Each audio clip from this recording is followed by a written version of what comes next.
नमस्कार दोस्तों, स्वागत है आपका वनडे एग्जाम सेंटर में। दोस्तों, आज के वीडियो में हम लोग दीनदयाल उपाध्याय गोरखपुर विश्वविद्यालय गोरखपुर के बीए 6 सेमेस्टर हिंदी का जो तीसरा पेपर है, जिसका नाम है लोक साहित्य एवं लोक संस्कृति प्रथम और जिसका पेपर कोड है HND 307, इससे संबंधित 100 महत्वपूर्ण बहुविकल्पी प्रश्नों की प्रैक्टिस करेंगे।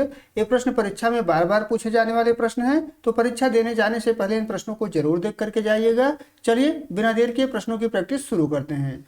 आपका पहला प्रश्न है, लोक और शिष्ट साहित्य के बीच की कड़ी किसे माना जाता है? तो लोक और शिष्ट साहित्य के बीच की कड़ी जो है गाथा साहित्य को माना जाता है। सी ऑप्शन आपका पहले का सही हो जाएगा। दूसरा प्रश्न है, किस विद्वान ने लोकगीतों को संस्कृति के पहरेदार कहा है? तो लोकगीतों को संस्कृति के पहरेदार जो है देवेंद्र सत्यार्थी के द्वारा कहा गया है। बी ऑप्शन आपका दूसरे का सही हो जाएगा। तीसरा प्रश्न देख लेते हैं, बिरहा लोकगीत की मुख्य प्रकृति क्या है? तो बिरहा लोकगीत की जो मुख्य प्रकृति होती है वो बिरह प्रधान होती है और सौंदर्य परक होती है। बी ऑप्शन आपका तीसरे का सही हो जाएगा।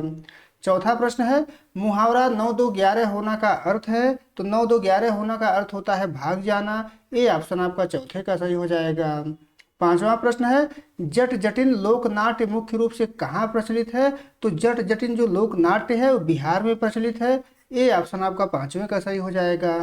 छठा प्रश्न देख लेते हैं। इसमें आपसे पूछा गया है कि लोक कथाओं में पशु पक्षियों का पात्र होना दर्शाता है, क्या दर्शाता है? तो प्रकृति के साथ गहरा जुड़ाव दर्शाता है। बी ऑप्शन आपका छठवें का सही हो जाएगा। सातवां प्रश्न है, भोजपुरी क्षेत्र का वह कौन सा लोकगीत है जो वर्षा ऋतु में गाया जाता है? तो वर्षा ऋतु में कजरी गाया जाता है। ए ऑप्शन आपका सातवें का सही हो जाएगा। आठवां प्रश्न है, साझी लोक कला का संबंध किस उत्सव से है? तो साझी लोक कला का जो संबंध है वो पितृपक्ष क्वार मास से है। बी ऑप्शन आपका आठवें का सही हो जाएगा। नवा प्रश्न देख लेते हैं, लोकोक्ति अधजल गगरी छलकत जाए का तात्पर्य है? तो अधजल गगरी छलकत जाए का तात्पर्य होता है कम ज्ञान वाले का अधिक दिखावा करना। बी ऑप्शन आपका नौवें का सही हो जाएगा। 10वां प्रश्न है, लावणी लोक विधा किस राज्य की विशेषता है? तो लावणी जो लोक विधा है वो महाराष्ट्र की विशेषता है। ए ऑप्शन आपका 10वें का सही हो जाएगा। 11 नंबर प्रश्न है, लोकवार्ता का अंग्रेजी पर्याय क्या है? तो लोकवार्ता का अंग्रेजी पर्याय होता है फोकलोर। बी ऑप्शन आपका 11 का सही हो जाएगा। 12 नंबर प्रश्न है, पहेली को संस्कृत में क्या कहते हैं? तो पहेली को संस्कृत में प्रहेलिका कहा जाता है। ए ऑप्शन आपका 12 का सही हो जाएगा। 13 नंबर प्रश्न है, सोहर लोकगीत का मुख्य स्वर क्या है? तो सोहर लोकगीत का जो मुख्य स्वर होता है वो उल्लास और मंगल कामना होता है। सी ऑप्शन आपका 13 का सही हो जाएगा। 14 नंबर प्रश्न है, लोकनाट्य रम्मत का आयोजन कहाँ होता है? तो लोकनाट्य रम्मत का जो आयोजन होता है वो बीकानेर और जैसलमेर में होता है। सी ऑप्शन आपका 14 का सही हो जाएगा। आगे बढ़ते हैं, 15 नंबर प्रश्न देख लेते हैं। लोरिकायन के नायक लोरिक का संबंध किस जाति से बताया गया है? तो लोरिक का जो संबंध है वो यादव यानी कि अहीर जाति से बताया गया है। ए ऑप्शन आपका 15 का सही हो जाएगा। 16 नंबर प्रश्न है, छऊ नृत्य में मुख्य रूप से किसका प्रयोग किया जाता है? तो छऊ नृत्य में जो है मुखौटों का प्रयोग किया जाता है। ए ऑप्शन आपका 16 का सही हो जाएगा। 17 नंबर प्रश्न है, तुलसीदास ने भी लोक धुनों का प्रयोग किया है, यह कथन है? तो यह जो कथन है सत्य कथन है। सी ऑप्शन आपका 17 का सही हो जाएगा। 18 नंबर प्रश्न है, ढोला मारू लोक गाथा में नायिका का नाम क्या है? तो ढोला मारू लोक गाथा में जो नायिका का नाम है वो मारवाड़ी है। ए ऑप्शन आपका 18 का सही हो जाएगा। 19 नंबर प्रश्न है, मुहावरा आस्तीन का सांप का अर्थ है?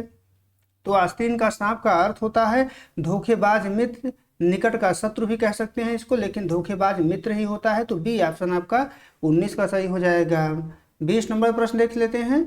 इसमें आपसे पूछा गया है कि विदेशिया लोकनाट्य में मुख्य रस कौन सा है? तो विदेशिया लोकनाट्य में जो मुख्य रस होता है वो करुण और श्रृंगार होता है। ए ऑप्शन आपका 20वें का सही हो जाएगा। 21 नंबर प्रश्न है, लोक साहित्य की रचना प्रक्रिया कैसी होती है? तो लोक साहित्य की रचना प्रक्रिया जो है सामूहिक और अनाम होती है। सी ऑप्शन आपका 21 का सही हो जाएगा। 22 नंबर प्रश्न है, गोपी चंद्र और भरथरी की गाथाएं किस संप्रदाय की देन हैं? तो गोपी चंद्र और भरथरी की जो गाथाएं हैं वो नाथ संप्रदाय की देन है। सी ऑप्शन आपका 22 का सही हो जाएगा। 23 नंबर प्रश्न है, लोकोक्ति घर का बेदी लंका ढावे का अर्थ है? तो इसका अर्थ होता है आपसी फूट से विनाश होना। बी ऑप्शन आपका 23 का सही हो जाएगा। 24 नंबर प्रश्न है लोक संस्कृति का मुख्य केंद्र क्या है? तो लोक संस्कृति का मुख्य केंद्र गांव है। बी ऑप्शन आपका 24 का सही हो जाएगा। 25 नंबर प्रश्न देख लेते हैं। कजरी का जन्म स्थान माना जाता है, तो कजरी का जन्म स्थान जो है मिर्जापुर माना जाता है। ए ऑप्शन आपका 25 का सही हो जाएगा। 26 नंबर प्रश्न है नौटंकी में किस वाद्य यंत्र की प्रधानता होती है? तो नौटंकी में जो है नगाड़ा की प्रधानता होती है। ए ऑप्शन आपका 26 का सही हो जाएगा। 27 नंबर प्रश्न देख लेते हैं। ढकोसला के प्रणेता माने जाते हैं, तो ढकोसला के प्रणेता जो है अमीर खुसरो माने जाते हैं। ए ऑप्शन आपका 27 का सही हो जाएगा। 28 नंबर प्रश्न देख लेते हैं। लोकगाथा की शब्द व्युत्पत्ति किस भाषा से हुई है? तो लोकगाथा की जो शब्द व्युत्पत्ति है वो फ्रेंच भाषा से हुई है। सी ऑप्शन आपका 28 का सही हो जाएगा। 29 नंबर प्रश्न है लोक साहित्य में अलौकिकता का अर्थ है। लोक साहित्य में अलौकिकता का अर्थ होता है चमत्कारिक और दैवी घटनाएं। बी ऑप्शन आपका 29 का सही हो जाएगा। 30 नंबर प्रश्न है बसंत पंचमी पर कौन सा लोक नृत्य किया जाता है? तो बसंत पंचमी पर जो है फाग और धमाल किया जाता है। बी ऑप्शन आपका 30वें का सही हो जाएगा। 31 नंबर प्रश्न देख लेते हैं। इसमें आपसे पूछा गया है कि लोक साहित्य का प्राण किसे माना जाता है? तो लोक साहित्य का प्राण जो है लोक भाषा को माना जाता है। ए ऑप्शन आपका 31 का सही हो जाएगा। 32 नंबर प्रश्न है यक्षगान लोक नाट्य शैली का उद्भव कहाँ हुआ? तो यक्षगान लोक नाट्य शैली का उद्भव जो है कर्नाटक में हुआ था। ए ऑप्शन आपका 32 का सही हो जाएगा। 33 नंबर प्रश्न है विवाह के अवसर पर वर पक्ष को दी जाने वाली व्यंग्यात्मक गालियां क्या कहलाती हैं? तो गाली गीत और इसको सीठने भी कहा जाता है। सी ऑप्शन आपका 33 का सही हो जाएगा। 34 नंबर प्रश्न देख लेते हैं। इसमें आपसे पूछा गया है कि बुंदेली लोक साहित्य में आल्हा किस ऋतु में गाया जाता है? तो आल्हा जो है वर्षा ऋतु में गाया जाता है। ए ऑप्शन आपका 34 का सही हो जाएगा। 35 नंबर प्रश्न है पहेली का एक प्रमुख कार्य है। तो पहेली का एक प्रमुख कार्य होता है मानसिक व्यायाम। सी ऑप्शन आपका 35 का सही हो जाएगा। 36 नंबर प्रश्न है मुहावरा वाक्य का कौन सा भाग होता है? तो मुहावरा जो है वाक्यांश होता है। बी ऑप्शन आपका 36 का सही हो जाएगा। 37 नंबर प्रश्न देख लेते हैं। लोक कथा का मुख्य उद्देश्य क्या है? तो लोक कथा का मुख्य उद्देश्य होता है नीति शिक्षा और मनोरंजन। ए ऑप्शन आपका 37 का सही हो जाएगा। 38 नंबर प्रश्न है लावड़ी किस क्षेत्र की प्रसिद्ध लोक गायन शैली है? तो लावड़ी जो है महाराष्ट्र की लोक गायन शैली है। सी ऑप्शन आपका 38 का सही हो जाएगा। 39 नंबर प्रश्न है लोकमानस से क्या तात्पर्य है? तो सामान्य जनता की सामूहिक चेतना को लोकमानस कहा जाता है। ए ऑप्शन आपका 39 का सही हो जाएगा। 40 नंबर प्रश्न है कौवा कान ले गया मुहावरे का सही अर्थ है? तो इसका सही अर्थ होता है अफवाहों पर ध्यान देना या बिना जांचे विश्वास करना। बी ऑप्शन आपका 40 का सही हो जाएगा। 41 नंबर प्रश्न है गोंडा किस राज्य का गोड़ा जो है किस राज्य का प्रसिद्ध लोक नृत्य है? तो गोड़ा जो है राजस्थान का प्रसिद्ध लोक नृत्य है। बी ऑप्शन आपका 41 का सही हो जाएगा। 42 नंबर प्रश्न देख लेते हैं। लोक साहित्य की सुरक्षा का आधार क्या है? तो 42 का ए ऑप्शन सही हो जाएगा मौखिक परंपरा है। 43 नंबर प्रश्न देख लेते हैं। इसमें आपसे पूछा गया है कि आल्हा और उदल किस काल के वीर नायक थे?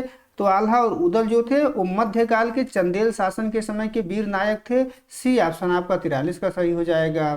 44 नंबर प्रश्न है सोहर गीत किसके प्रतीक हैं? तो सोहर गीत जो है उल्लास और नए जीवन की शुरुआत के प्रतीक हैं।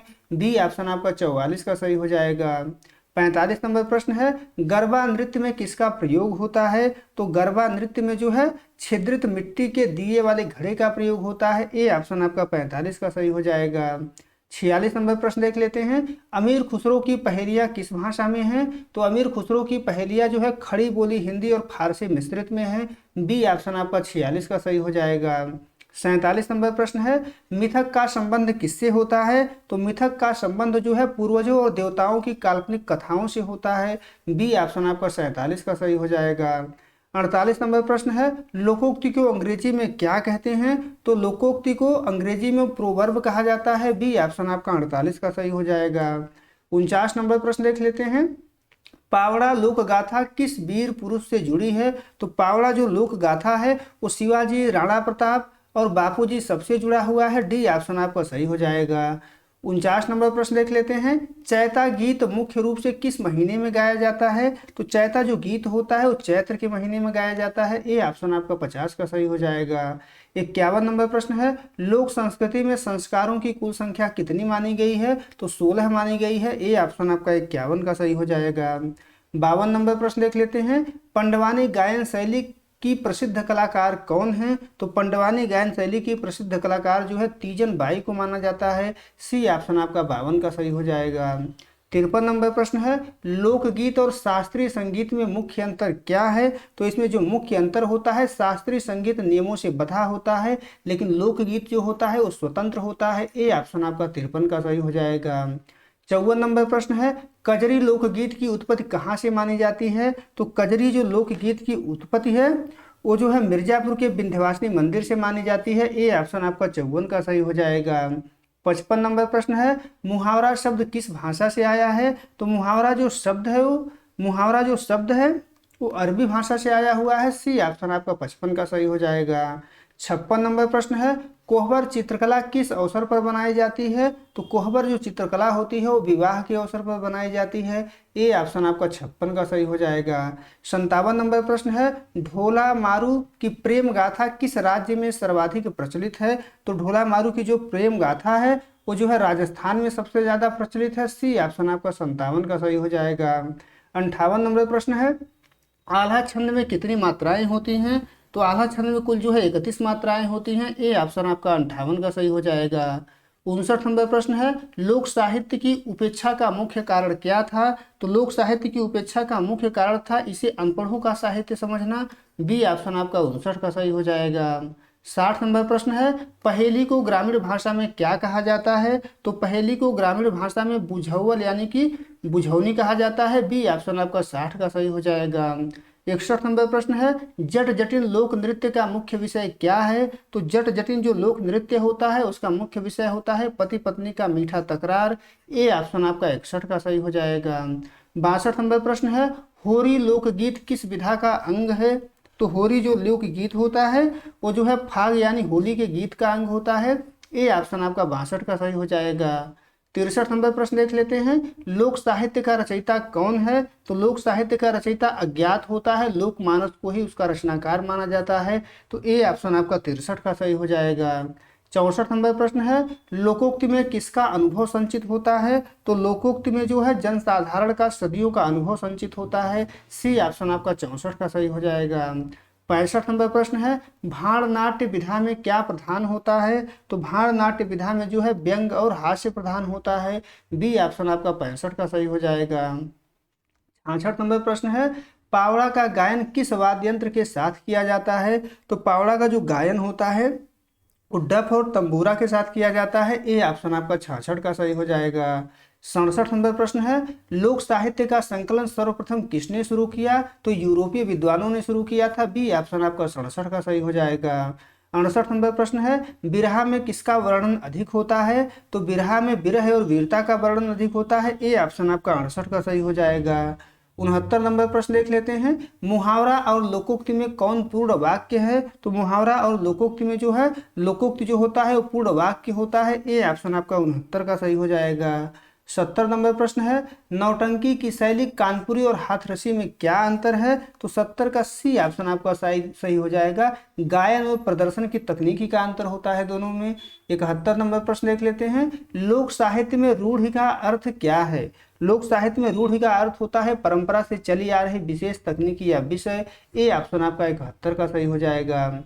72 नंबर प्रश्न है, कजरी का गायन कब किया जाता है? तो कजरी का जो गायन है वो कजली तीज या सावन के महीने में किया जाता है। बी ऑप्शन आपका 72 का सही हो जाएगा। 73 नंबर प्रश्न है, लोक साहित्य में प्रकृति चित्रण कैसा होता है? तो 73 का बी ऑप्शन सही हो जाएगा, सजीव और सहज होता है। 74 नंबर प्रश्न देख लेते हैं, इसमें आपसे पूछा गया है कि पंडवानी किस ग्रंथ पर आधारित लोक गाथा है? तो पंडवानी जो है महाभारत पर आधारित है। ए ऑप्शन आपका 74 का सही हो जाएगा। 75 नंबर प्रश्न है, लोक साहित्य को अपौरुषेय क्यों माना जाता है? तो 75 का सी ऑप्शन सही हो जाएगा, क्योंकि इसकी रचना किसी एक व्यक्ति ने नहीं की। सी ऑप्शन आपका 75 का सही हो जाएगा। 76 नंबर प्रश्न है, कौवा का लोक कथाओं में क्या स्थान है? तो सूचना देने वाला चालाक पात्र होता है कौवा। ए ऑप्शन आपका 76 का सही हो जाएगा। 77 नंबर प्रश्न है, बाउल संगीत का मुख्य संदेश क्या है? तो 77 का बी ऑप्शन सही हो जाएगा, मानवता और प्रेम है। बी ऑप्शन आपका 77 का सही हो जाएगा। 78 नंबर प्रश्न है, लोकगीत मुख्य रूप से किसके द्वारा सुरक्षित रखे गए हैं? तो लोकगीत मुख्य रूप से स्त्रियों के द्वारा सुरक्षित रखे गए हैं। ए ऑप्शन आपका 78 का सही हो जाएगा। 79 नंबर प्रश्न देख लेते हैं। इसमें आपसे पूछा गया है कि लोक संस्कृति का विलोम किसे माना जाता है? तो लोक संस्कृति का विलोम जो है नागरिक या अभिजात्य संस्कृति को माना जाता है। सी ऑप्शन आपका 79 का सही हो जाएगा। 80 नंबर प्रश्न है, साझी कला किस सामग्री से बनाई जाती है? तो साझी कला जो होती है गोबर, फूल और रंगों से बनाई जाती है। सी ऑप्शन आपका 80 का सही हो जाएगा। 81 नंबर प्रश्न है, लोकोक्ति का प्रयोग कहाँ किया जाता है? तो लोकोक्ति का प्रयोग जो है बात की पुष्टि या उदाहरण देने के लिए किया जाता है। ए ऑप्शन आपका 81 का सही हो जाएगा। 82 नंबर प्रश्न है, आल्हा गायन की परंपरा उत्तर प्रदेश के किस क्षेत्र में प्रबल है? तो आल्हा गायन की जो परंपरा है वो बुंदेलखंड में है। बी ऑप्शन आपका 82 का सही हो जाएगा। 83 नंबर प्रश्न है, लोक साहित्य में प्रयुक्त होने वाली भाषा को क्या कहते हैं? तो लोक साहित्य में प्रयुक्त होने वाली भाषा को जो है मातृभाषा या बोली कहा जाता है। ए ऑप्शन आपका 83 का सही हो जाएगा। 84 नंबर प्रश्न है, पहेली के उत्तर को क्या कहते हैं? तो पहेली के उत्तर को जो है बुझावल खोलना कहते हैं। बी ऑप्शन आपका 84 का सही हो जाएगा। 85 नंबर प्रश्न है, नौटंकी का मंच कैसा होता है? तो नौटंकी का मंच जो है खुला और ऊंचा होता है। ए ऑप्शन आपका 85 का सही हो जाएगा। 86 नंबर प्रश्न देख लेते हैं, लोक साहित्य में सगुन और अपशकुन की मान्यताएं होती हैं? हाँ होती हैं। तो सी ऑप्शन आपका 86 का सही हो जाएगा। 87 नंबर प्रश्न है, मुहावरा दांतों तले उंगली दबाना का अर्थ है? तो दांतों तले उंगली दबाना का अर्थ होता है आश्चर्यचकित होना। बी ऑप्शन आपका 87 का सही हो जाएगा। 88 नंबर प्रश्न है, लोकगीतों में किस प्रकार के वाद्य यंत्रों का प्रयोग होता है? तो लोकगीतों में जो है स्थानीय और सुलभ वाद्य यंत्रों का प्रयोग होता है। ए ऑप्शन आपका 88 का सही हो जाएगा। 89 नंबर प्रश्न है, लोक कथा में दोहराव का क्या महत्व है? तो 89 का बी ऑप्शन सही हो जाएगा, याद रखने में आसानी और रोचकता का बढ़ना। बी ऑप्शन आपका सही हो जाएगा। 90 नंबर प्रश्न है, गंभीरा लोक नृत्य किस क्षेत्र में धार्मिक अनुष्ठान के रूप में होता है? तो गंभीरा जो लोक नृत्य होता है वो मालदा पश्चिम बंगाल में होता है। बी ऑप्शन आपका 90 का सही हो जाएगा। 91 नंबर प्रश्न है, लोक साहित्य का संकलन करने वाले प्रमुख भारतीय विद्वान हैं? तो प्रमुख भारतीय विद्वान देवेंद्र सत्यार्थी और कृष्णदेव उपाध्याय हैं। ए ऑप्शन आपका 91 का सही हो जाएगा। 92 नंबर प्रश्न है, फाग गीतों का मुख्य पात्र कौन होता है? तो फाग गीतों का मुख्य पात्र राम, राधा कृष्ण और सामान्य लोक होता है। यहाँ पर सी ऑप्शन कर लीजिएगा। सी ऑप्शन आपका 92 का सही हो जाएगा। 93 नंबर प्रश्न देख लेते हैं, मुहावरा आंखें फेर लेने का अर्थ है। आंखें फेर लेना का क्या अर्थ होता है? तो प्रतिकूल होना या मदद न करना होता है। तो ये ऑप्शन आपका 93 का सही हो जाएगा। 94 नंबर प्रश्न देख लेते हैं, लोक साहित्य किस प्रकार का ज्ञान प्रदान करता है? तो लोक साहित्य जो है व्यवहारिक और जीवनोपयोगी ज्ञान प्रदान करता है। सी ऑप्शन आपका 94 का सही हो जाएगा। 95 नंबर प्रश्न है, आल्हा खंड की पांडुलिपि को फर्रुखाबाद के किस कलेक्टर ने प्रकाशित करवाया था? तो 95 का बी ऑप्शन आपका सही हो जाएगा, चार्ल्स इलियट ने करवाया था। 96 नंबर प्रश्न देख लेते हैं, लोक संस्कृति में पशुओं का पूजन किसका प्रतीक है? तो पशुओं का पूजन जो है कृतज्ञता और सह अस्तित्व का प्रतीक है। ए ऑप्शन आपका 96 का सही हो जाएगा। 97 नंबर प्रश्न है, पहेली में सादृश्य का प्रयोग क्यों होता है? तो उत्तर तक पहुंचने के संकेत के लिए, भ्रमित करने के लिए। सी ऑप्शन आपका सही हो जाएगा। आगे बढ़ते हैं, 98 नंबर प्रश्न देख लेते हैं, लोक साहित्य का भविष्य कैसा है? तो संरक्षण के साथ उज्जवल है। ए ऑप्शन आपका 98 का सही हो जाएगा। 99 नंबर प्रश्न देख लेते हैं, मुहावरा तलवे चाटना का अर्थ है? तलवे चाटना का अर्थ होता है चापलूसी करना। बी ऑप्शन आपका 99 का सही हो जाएगा। 100 नंबर प्रश्न है, लोक का पर्याय जनपद किसने माना? तो लोक का पर्याय जनपद जो है डॉक्टर वासुदेव शरण अग्रवाल ने माना हुआ है। ए ऑप्शन आपका 100वें का सही हो जाएगा। उम्मीद है दोस्तों आपको ये वीडियो पसंद आया होगा। अगर वीडियो अच्छी लगे तो हमारे चैनल को सब्सक्राइब कर लीजिए, वीडियो को लाइक और शेयर कर दीजिए। बहुत बहुत धन्यवाद।